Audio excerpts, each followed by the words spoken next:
Welcome to Morning Glory. Theo, very good morning to you. Very good morning. Some great headlines this morning. Air Fast 1, that's got to be the best one, I think. The woe for Prime Minister Keir Starmer came as Donald Trump flew in on Air Force One for a state visit, saying no illegals had entered the US in the past month. I mean, this story just goes from bad to worse. I wrote a piece in The Sun yesterday saying, you know, that even if it was to work, it's a pointless activity because you're taking people out of the country only to replace them with other people coming back in. And one of the things we asked yesterday was that we understand there's a flight coming from France to Britain on Saturday with migrants who have been approved or pre-approved by the government, and presumably they're still coming. Yes, that was the bit. I mean, look, this is entirely predictable. We knew it was going to happen, that the migrants who were going to be deported were going to launch a legal challenge, and that they were going to be successful because, of course, we are signed up to the European Convention on Human Rights, and it is a well-worn process that is used every single time, and I imagine it would be, we don't know explicitly that it was used in this case, but looking at reading between the lines of everything that's been reported in the papers, it's that this Eritrean migrant is claiming that he'll be destitute if he goes back to France, that he was a victim of modern-day slavery when he was in, and therefore it is just impossible to see that without serious reform of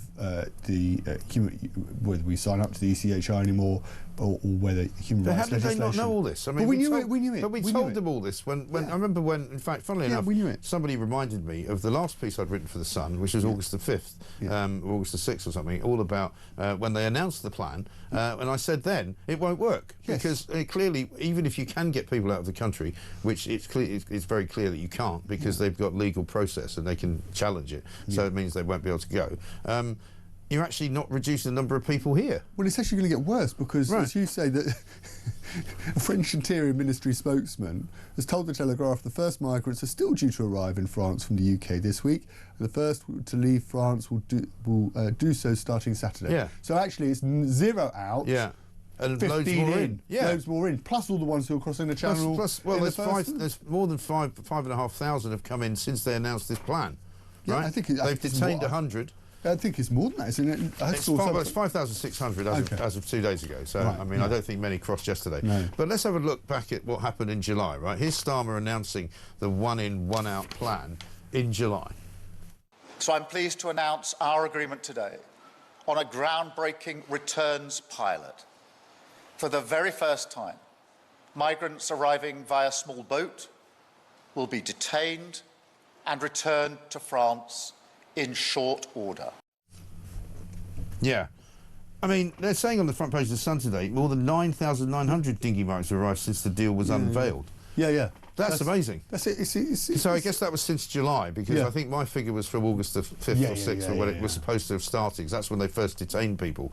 So there's nearly 10,000 have come in, and there he is talking about a groundbreaking pilot scheme, like the like of which nobody's ever seen before. They've done this deal with the French, which cannot be rescinded, it can't be changed, you know, it's overriding everything else, and clearly that was wrong. It was completely wrong. But we knew it was going to happen. We knew. I said yesterday, you don't have to be Nostradamus to predict it, do you? That it's not going to work. It's descended into farce, and it's going to make the situation worse, and people are going to get more frustrated. And there is an inability within the government, and it feels like we're just on this sort of circular loop. To recognise that actually something much more fundamental needs to change in order to deal with this particular problem, people crossing. But which again, they must have known. And when he went to do the deal with Macron, he called it groundbreaking because he felt that it was going to be different to anything that had been done before. But of course, it turns out it isn't different from anything that was done before because the result's the same. You know, 0 point. Basically. Have a look at what Yvette Cooper promised us when she was still Home Secretary.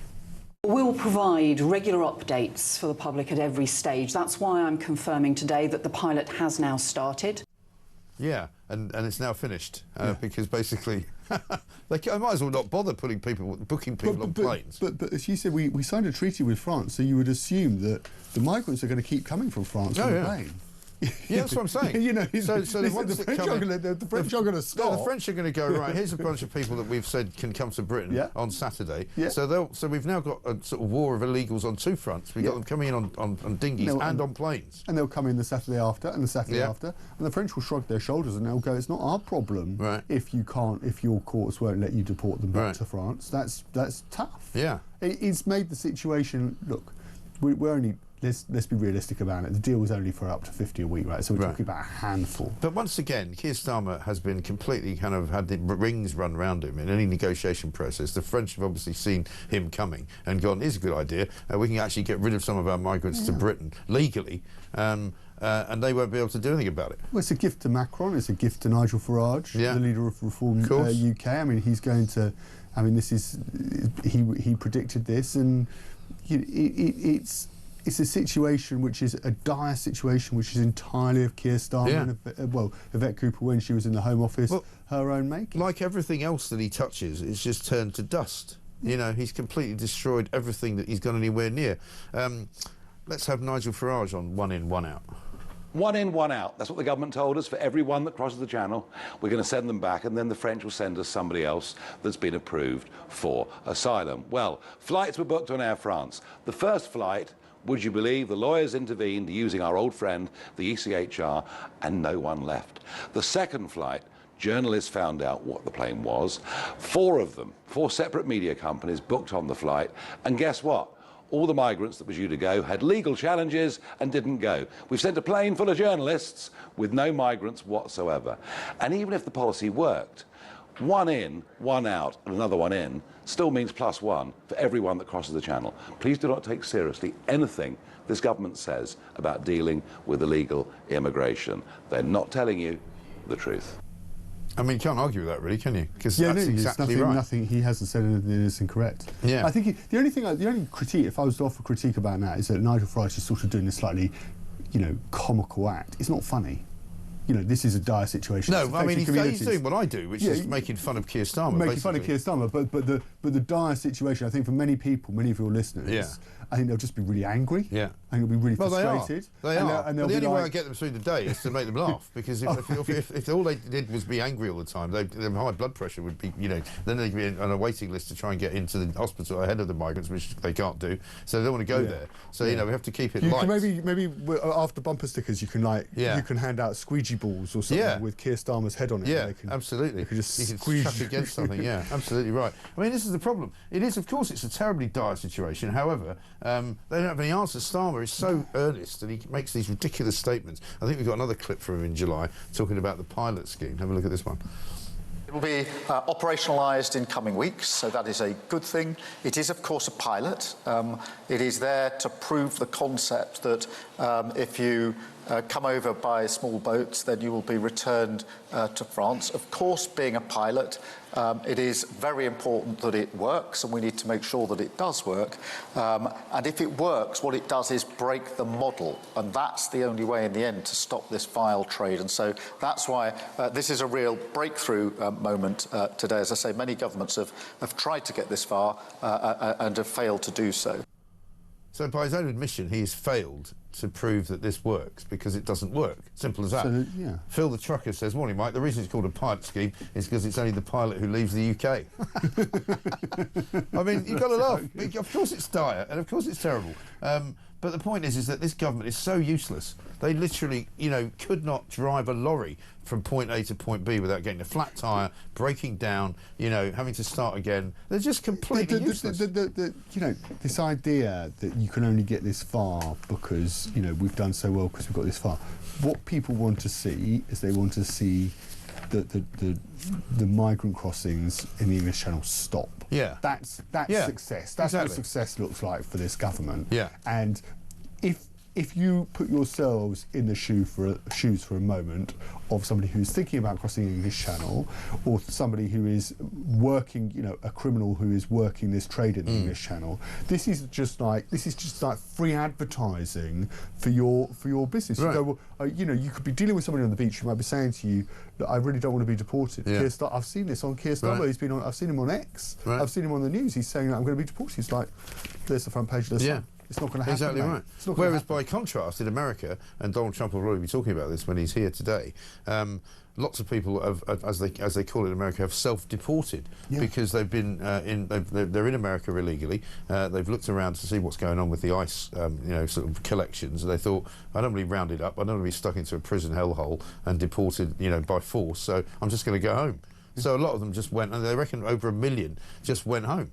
Back to their Central American and South American homes. And zero have crossed. And zero have crossed, because they know that they're going to be treated badly. And that's Trump has been very. I know people get really worked up about Alligator Alcaraz, but the clue's in the name, in that this is a really unpleasant place to be housed, and therefore people don't, it is a deterrent for anybody who is thinking about crossing the Mexican, well, it's usually the Mexican border, indeed Canada's north border with Canada. It is it is something, and Emmanuel Macron said it, I mean, it was almost like the French were laughing at us. He was saying, the problem you've got in this country is you've got too many pull factors. There are too many enticements to come to this country. You can come to this country. It's El Dorado for them, you can work for a delivery company, delivering food to people, and there'll be, Keir Starmer saying there'll be a national crackdown, but, they cracked down on like one hotel. Yeah, well, it took a week to arrange a meeting with some of the delivery companies, and then I saw one delivery company came out and said, the price is going to go up. I mean, it kind of misses, that's the sort of mindset of these people. No, but that's the point. I mean, people who have left America have said to themselves, if I want to move to America, I'm going to try and do it legally. That way, if I do go, I can stay. But what they don't want to do is go somewhere where they're likely to be treated as an illegal person and a criminal, and that's the way to do it, and if they think that's how they're going to be treated, they'll stop coming. It's not rocket science. But you also have to, and I know this might sort of, how shall I put it? It might make you really angry. It might make your blood boil. But you also have to recognise within the. Do I look angry to you? Not yet. Okay. I'm feeling good today. You're feeling good. Yeah. Okay. Let's keep. See if you can make me angry. I don't want to kind of like. I don't want to raise. If you're feeling good, I don't want to darken your mood. But you have to realise within the Labour Party, within the Labour cabinet, with Lord Hermer, the Attorney General, there is a body. He should be out of a job, by the way. Lord Hermer, the Attorney General, there is a view that actually, and within the legal parts of the legal community where Keir Starmer has previously had links to, there is a view that these crossings, that these people need to be able to claim asylum I know. in the UK. It's the wrong view.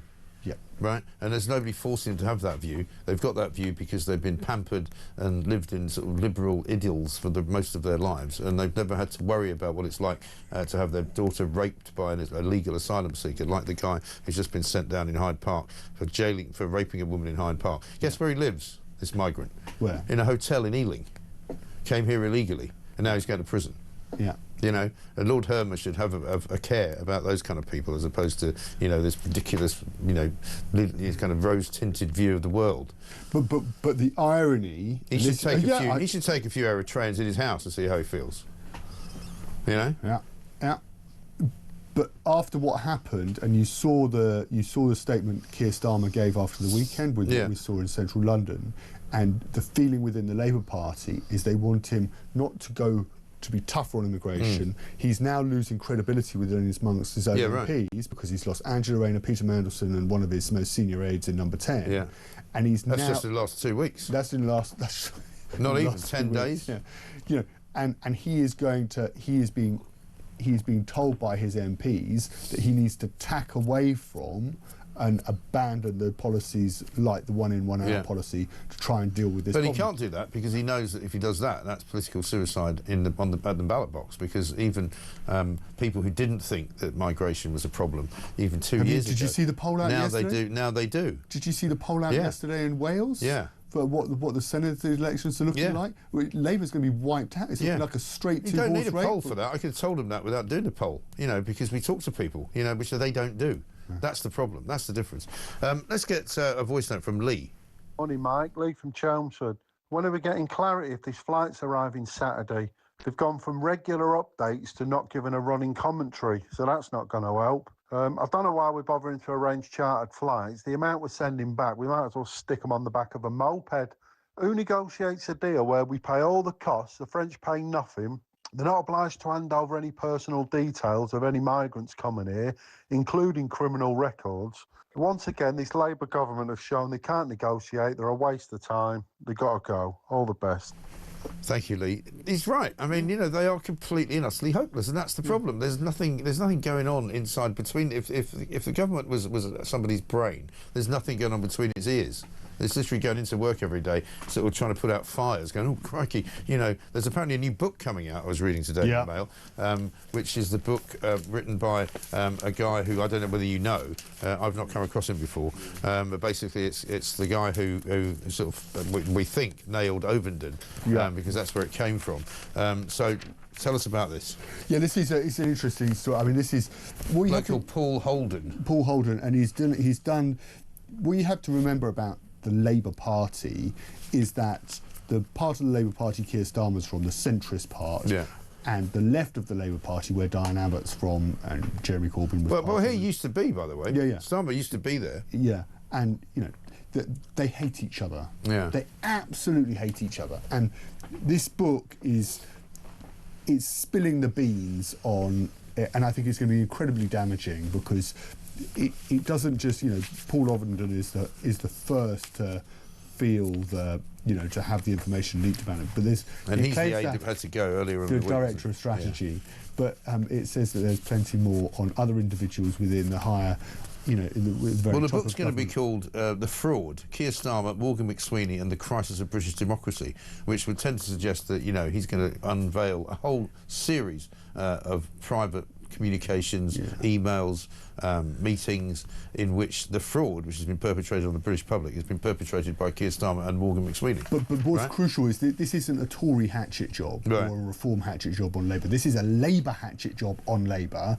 by a part of the Labour Party that absolutely detests Keir Starmer. And that's why it's so damaging. So you've got... Is there a part of the Labour Party that doesn't detest Keir Starmer at the moment? I don't think there is. I think they all hate him, don't they? Some of maybe a few MPs who won their seats in the last election and think. I mean, even Yvette Cooper on the front page of the Telegraph today appears to blame Number 10 and the Cabinet Office for appointing Lord Mandelson to the Washington ambassador's post. He's basically saying that the Foreign Office had no involvement in checking Lord Mandelson's appropriateness for the role before it was announced. And I've also heard it said that basically in government circles, the US ambassador's job is not something which is really set up by the Foreign Office. It's set up by Downing Street because it's such an important job that it's Downing Street hands-on all the way. Right. Keir Starmer's in difficulty. He's in a lot of trouble here. He went to Parliament and he said, and the quote is that that Lord Mandelson's appointment had been subject to full due process. Which it wasn't, as it turns out, because apparently a lot of the vetting only took place after he got the job. Yeah, so that, and he told Parliament that. So he's misled Parliament, hasn't he? Effectively. That's the accusation. Which is why he didn't turn up yesterday. And if he did it knowingly, then that would be a breach of the ministerial. Well, that was what it did for Boris Johnson, wasn't it? Yeah. So he knowingly misled. That would be the end of Starmer. He was found to. And he's such a coward that he didn't show up yesterday to answer questions because he knew that if he was asked questions that he could answer but didn't, then he's misled Parliament again. But you saw the absolute circular firing squad that it turned into. He was saying, well, Lord Mandelson has a podcast. Therefore, if he had a podcast, he must be fit to be a British ambassador. He has a. Might as well give it to Alistair Campbell then. You know, crikey. Anyway, listen, we're running a bit late. 24 minutes past 6. We've got loads more to talk to you about. There's more migrant stories you can shake a stick at. They're not going anywhere, though. They're just coming in. That's the problem. This government has got it completely and utterly wrong. Tony says this government is a circus act. That's how it seems like, doesn't it? Why don't you put its head in the lion's mouth? When's that happening? This is Talk. They don't know what the they're doing. Do you understand that?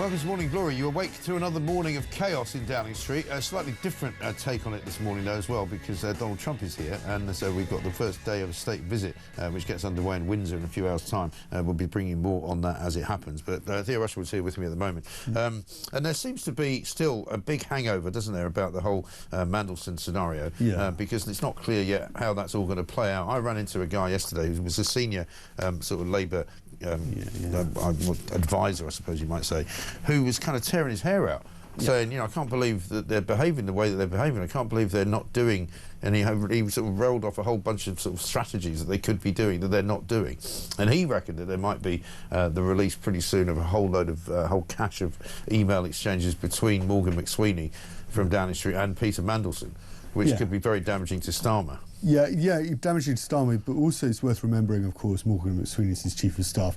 This is his project. What you have to understand about Keir Starmer is he doesn't really stand for anything. No. He's a vessel. This project... An empty vessel, some might say. But this project is Morgan McSweeney's project. Yeah. That when you talk about, you know, it was Morgan McSweeney who got together with colleagues, friends of his who shared his political ideas at the time of Jeremy Corbyn and thought, how do we get rid of Jeremy Corbyn and get a person into Downing Street Somebody as Prime Minister who people will think is relatively moderate, because that's the impression he gives. But he's not really moderate, Starmer, is he? And who can do the job. Yeah. And the person they, you know, when he didn't choose very well, did he? Because he got somebody who can't do the job. Or you could say that there wasn't the talent there for him to pick from. But it was McSweeney who alighted upon Starmer. It wasn't Starmer who said, I want to be Prime Minister, I want to do this, and this, and I need the best Chief of Staff possible, therefore I'm going to get Morgan McSweeney. So when I know he's not necessarily a name that you would have heard of, and you would even look at this and say, well, who's this Paul Overton character? He's not as important as Peter Mandelson, he's not as important as Angela Rayner. But these are the people that make the whole thing stick together, that they make the whole thing work. Yeah. And if they go, and he's already, I mean, Overton is McSweeney's essentially his number 2, right? But if he loses McSweeney, the whole thing just falls to bits. Right, because it's over. Then there is literally nobody running it. There's no project. There's no direction. There's no drive. It's a pretty terrifying thought that that's how politics is run in Labour circles. I mean, it might be the same in Tory circles, but it was similar. It was similar with Theresa May. Yeah. With Nick Timothy, who was the brains behind. He's now a Conservative MP up in Suffolk, but he was the brains behind the operation and made it work. It's very similar with Jeremy Corbyn and Seamus Milne. I remember standing at a Labour Party conference and with another journalist and a senior party press officer, and the journalist goes to the senior party press officer, "How's the boss?" And she turns around to him and goes, "Who's Seamus?" Yeah. You know, it was Seamus running the show, and if you lose that individual, and it's a much wider problem in politics, and you're right to say that, Mike, that we don't have, you know, it's not like the days of Margaret Thatcher where there is Thatcherism, which is Margaret Thatcher's idea, and she brings people to do the job. Hires the people even, you know, let's say, like him or loathe him, Tony Blair. Yeah. There's Blairism, and then he brings people around him, you may like him or loathe them, to do the job. One of them was Mandelson, of course, because he was one of the great architects of all that. Yeah. But let me ask you a quick question here. This is an interesting story vis-a-vis what happened in the beginning of this government, right? The chairman of Essex County Cricket Club has quit after being disbarred as a lawyer for lying about studying at the University of Oxford. Yeah. Basically, he faked his CV. Yeah. Right? Which is what Rachel Reeves did, which is what Jonathan Reynolds did. You know, and this guy's quit his job. Yeah. Because it's been ruled that he actually lied on his own CV. So there's obviously one rule for the outside world and another rule for politicians. Yeah, and I'm surprised actually the Telegraph, they don't maybe I'm sure it'll be on the inside. I've just read the front page like you are, Mike. Yeah, it's really Anu serious. Mahindra KC. You know, 50. You know, and this isn't. You know, this is. You know, this is. He's 50 years old, so this is. Yeah, that's what happens in the real world. Jonathan Reynolds pretended for 10 years that he was a solicitor, and it turned out he wasn't. And he should be out of a job. And he was warned that if he carried on doing what he did, then he'd be, you know, the solicitor. He'd be barred as. He should be sacked, and so should Rachel Reeves. Let's get a voice note from Gary. Morning, Mike. It's Gary from Canterbury. Looks like Starmer has more pilots than British Airways. I mean, he's got Rachel Reeves as Chancellor of the Exchequer. Well, that's working well for him, isn't it? He's got Mendelson in the US. That also works well for him. He's also got, you know, one in, one out, which is obviously not working for him. It looks like he's the victim of his own success, really, isn't it? I mean, the ECHR, isn't he supposed to have edited the manual? Surely he should have known this was coming. I mean, the Conservatives had so much trouble trying to set, you know, people off to Rwanda, and now he's having exactly the same because he wrote the book. What an idiot. Anyway, great show, Mike, and hello to Theo. Gary, thank you very much indeed. Can't say further than that. Coming up, we're going to go quickly over to the US of A. Jeff Pohjola is going to join us because he's going to tell us about Charlie Kirk as assassin appearing in court. He's going to apparently face a firing squad in Utah, and there's some pictures of him in court wearing what appears to be some kind of they're calling it an anti-suicide vest. I'm not quite sure what that means, but we'll find out. 6:34.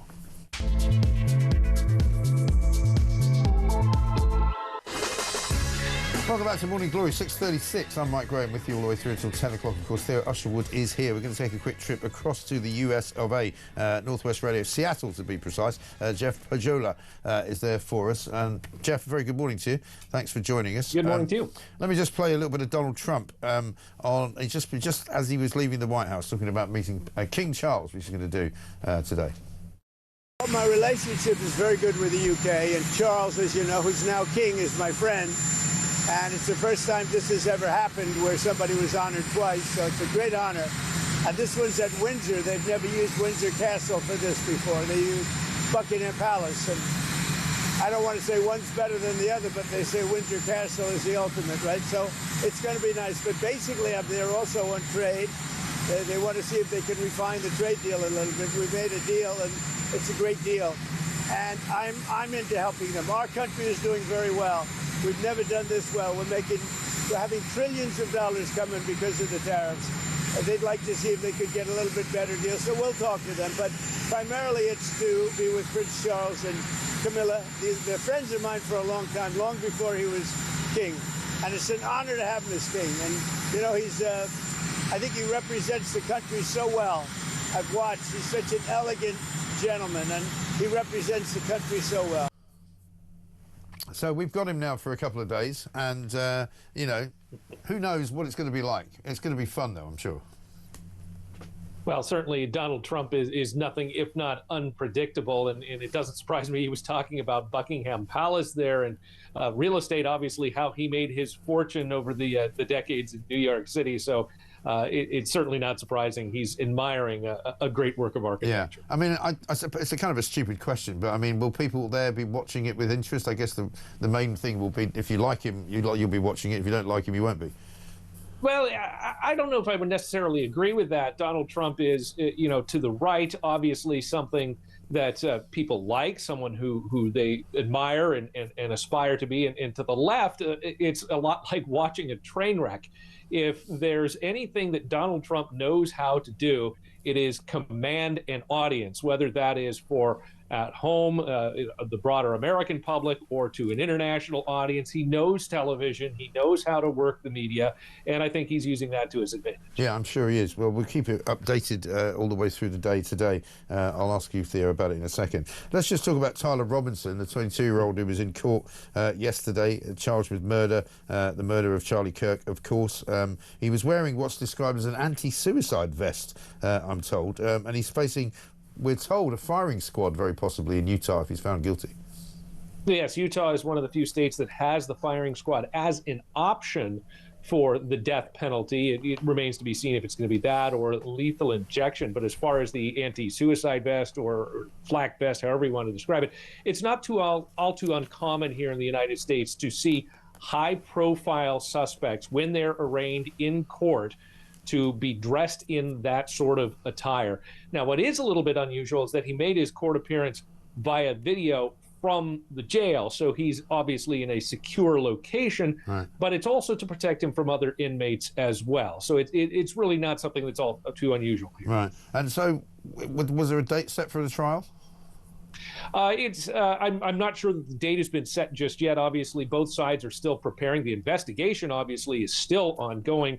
We don't know the exact motive. We have hints of it yet. The FBI hasn't released all the details of the investigation. Obviously, they're still working, combing through his social media posts, going back through all of the accounts, talking with his associates, family members. And we're still just, less than a week out from the assassination of Charlie Kirk. So these things take time, and undoubtedly they are going to waive their right to a speedy trial just so the defense can prepare as well.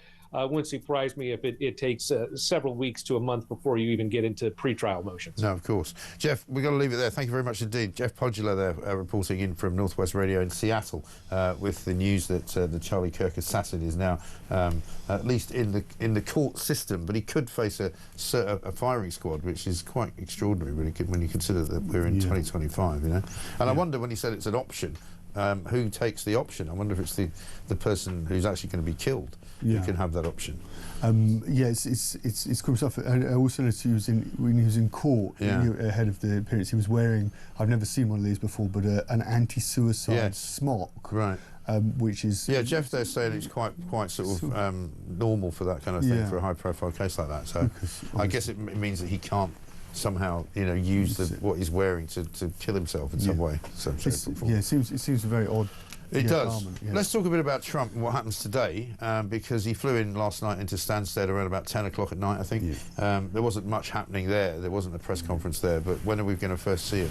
So we're going to first see him, he's going to be out and about this morning, because that's he's getting the formal royal greeting at Windsor Castle from the King, King Charles and Queen Camilla. Prince William and Princess Catherine are also going to be there, and then there's going to be a lunch.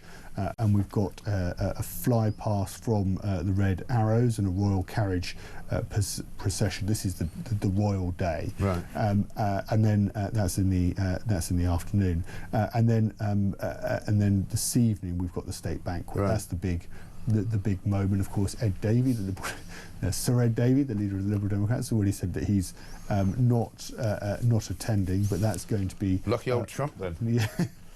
Missing out on Ed Davey. Right. And I see Sadiq Khan's had a go again. It's on the front page of the Guardian today, basically saying that accusing the US president of doing more than anyone else to encourage the intolerant far right across the globe. That's another embarrassment for Keir Starmer. It's another, it shows, and even the Guardian write it up, considered to be a direct challenge to Keir Starmer's government.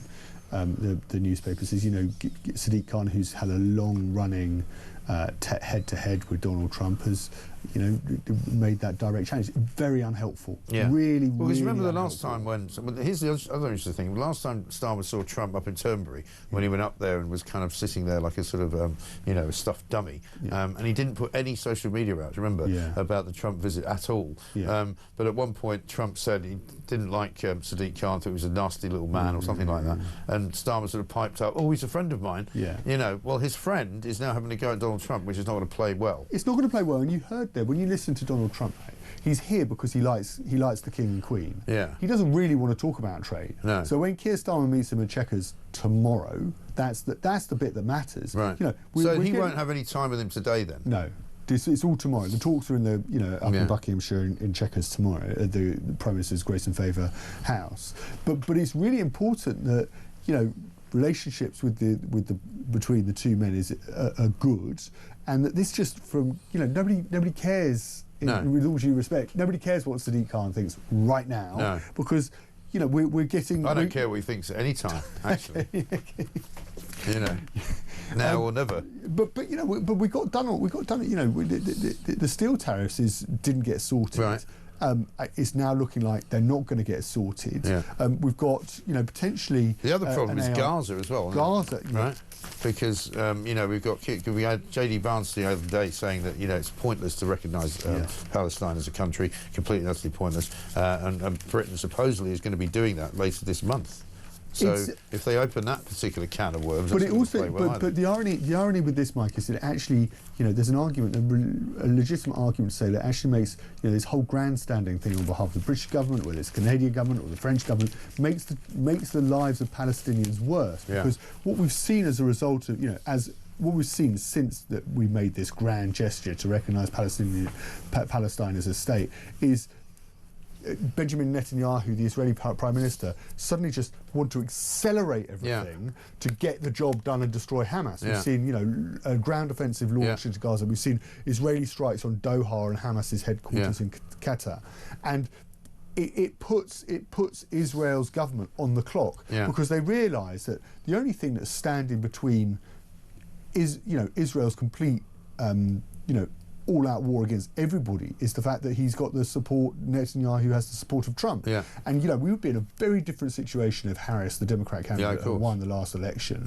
in the November election. That can, you know, Democrats can still win in November, you know, November 28, right? But if Netanyahu feels that the Democrats win, that there's a turn against Israel from America, then he's completely stuck. He's boxed in. Yeah. So he feels like he needs to get, you know, he's becoming more aggressive towards the Palestinians. So again, as usual, another stupid and idiotic decision by Starmer, which was not even necessary to do. He was just trying to keep in with his mates, Emmanuel Macron, who's stuffing him every single chance he gets, and his idiotic mate in Canada, old Carney.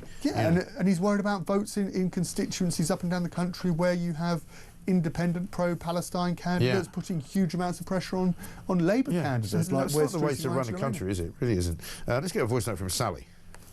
Oh, dearie me.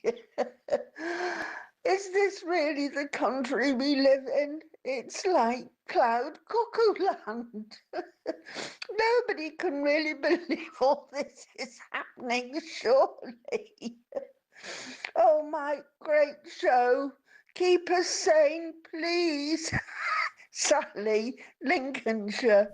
Sally in Lincolnshire, well played, absolutely brilliant. Do you give out prizes for the best voice notes? We probably should do. Yeah. I've never. Well, if we had any more bumper stickers, we'd give out bumper stickers. I keep trying to get them to make more, but they keep refusing. Lorraine in the West Midlands says, Mike, Starmer's friends are ironically screwing him. First Mandelson, now Hermer, as they say with friends like that.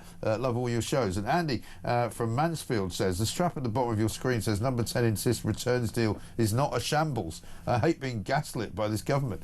Yeah, because just because they say it, they think they can just say things and people will believe them, you know, like one in, one out, not true, even if it happened and even if it works. And then they say, oh, it's not a shambles. It's a bloody shambles. Don't worry about it. At 6:47.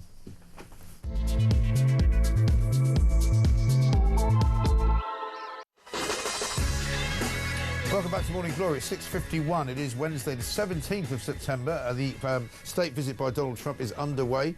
He's going to be in Windsor today. There's a lunch, there's a dinner. Keir Starmer will spend most of the day with him tomorrow, but not so much today. Theo Usherwood's here with us. I've just seen a clip from yesterday in Parliament. Shabana Mahmood saying, I'll take no lessons from the previous government that failed on both legal and illegal migration.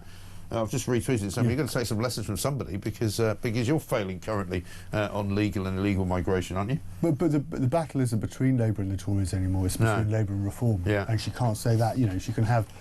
You know, she could benefit from being in Parliament and standing against Chris Philp, the Shadow Home Secretary, and saying, "Oh, this is a Labour versus Tory battle." But that's the Tories aren't going to eat Labour's lunch on this. It's all about reforming Nigel Farage, and she can't say the same of Nigel And they're both Farage. playing into his hands, aren't they? Yeah. Front page of the Times has got Rachel Reeves in trouble again. She's been told by the fiscal watchdog, the OBR, Office of Budget Responsibility, that they are likely to downgrade predictions for productivity growth, making tax rises in the budget even more likely.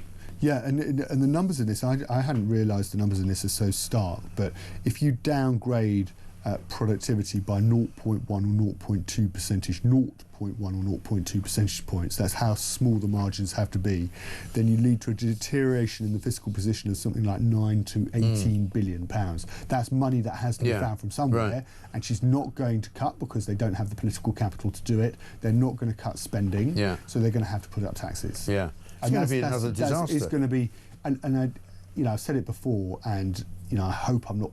I really hope I'm not proven right on this, but I have a feeling that I will be. I think we are heading for a moment when the markets just go no. Yeah. This is the UK economy is just which is sort of what happened with Liz Truss, wasn't it? Yeah, and there's a reaction, and ultimately we would have to go to the British government would have to go to the International Monetary Fund, like some developing world country, and say, please, can we have a bailout? Yeah.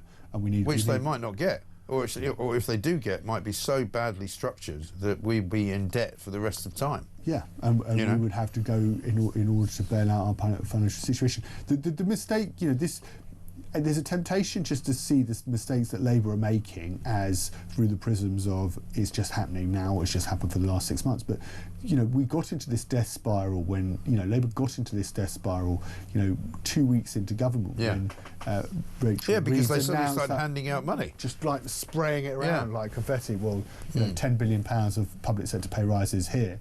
What's £10 billion between Friends and the unions, right? And that's ultimately. But then they scuppered the economy with the budget, which they did in the autumn, and that's why they're even though they're making some money for the national insurance contributions, it's not enough money to cover the debt. No, and because the situation deteriorates and the cost of government borrowing goes up because the markets look at the UK economy and they think, well, actually, this is not a great place to. This is the price is going to go up on the bonds what we're buying from you, the debt we're buying up from you. They spent they raised 40 billion, but 10 billion pounds of that was spent on just servicing the interest. Well, they're borrowing more than 20 billion a month at the moment. So that's the problem. We'll talk about a technology deal in a minute, but here's, if you go back a few months to Donald Trump, last time he was here at Turnberry, talking to Keir Starmer about Sadiq Khan. I'm not a fan of your mayor. Why not? I think he's done a terrible job, the mayor of London, but a nasty person. I think he's done. I think he's a friend of mine, right? No, I think he's done a terrible job, but I would certainly visit London. Yeah.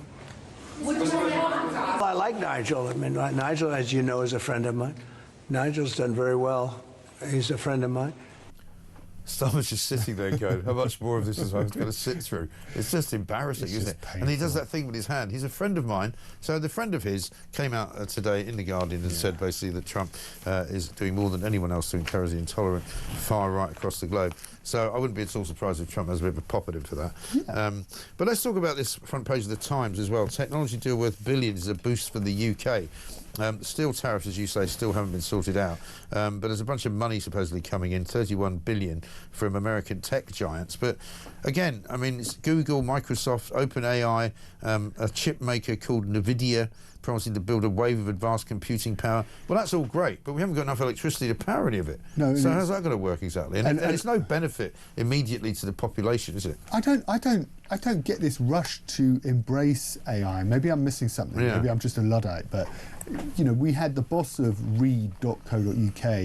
I heard him out yesterday, and he was making the point that they used to advertise for 180,000 graduate jobs a year. Yeah. That's now been cut down to 55,000 this year because all of those jobs have been taken, up by AI. Instead of saying, oh, we can get some graduate trainee to come in and learn the ropes on 25 grand a year or 30 grand a year or whatever it is, they just go to ChatGPT or they go to Microsoft Copilot or whatever it is, and they get the computer to do the job. Right. I don't see how AI.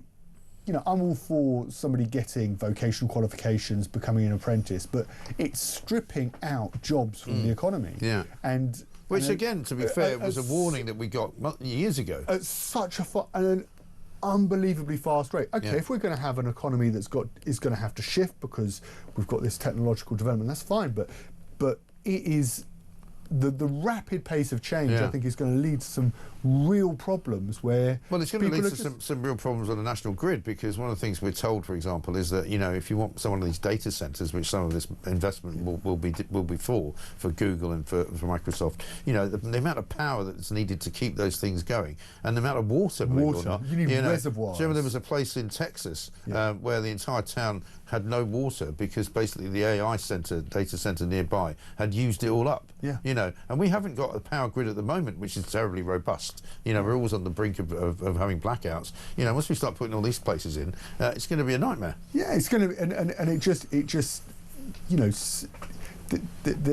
there's no way of situating the grid of coping with the demands on energy and coping with the demands on water. And I just think it's just, I'm not seeing the benefits of being, an economy that is at the forefront of AI. I think actually the government should have the ability to just take a step back and say, is this really the direction we want to go in? This is the trouble with having the trouble with having a desperate government. They're so desperate for any kind of investment that they can get their hands on that they'll basically take anything.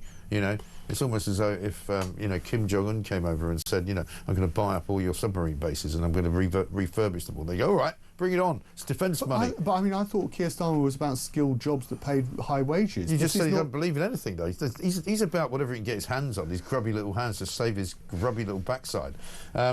My favourite story of the day, though, got to stop and end with this. This is a story from the medical practitioners tribunal. A senior doctor who left a patient in the middle of an operation to have sex with a nurse has been cleared to return to work. Incredibly, right? Dr. Suhail Anjum, 44, was caught in a compromising position with his colleague who had her trousers down around her knees with her underwear on display. He was in the middle of operating on somebody. He said, I'll be back in a minute. Went next door for whatever he wanted to do. Came back, finished the operation. And now they've said he's okay to go back to work. I mean, it's amazing. You know, incredible. I'm speechless. I mean, but it makes a change for Keir Starmer anyway.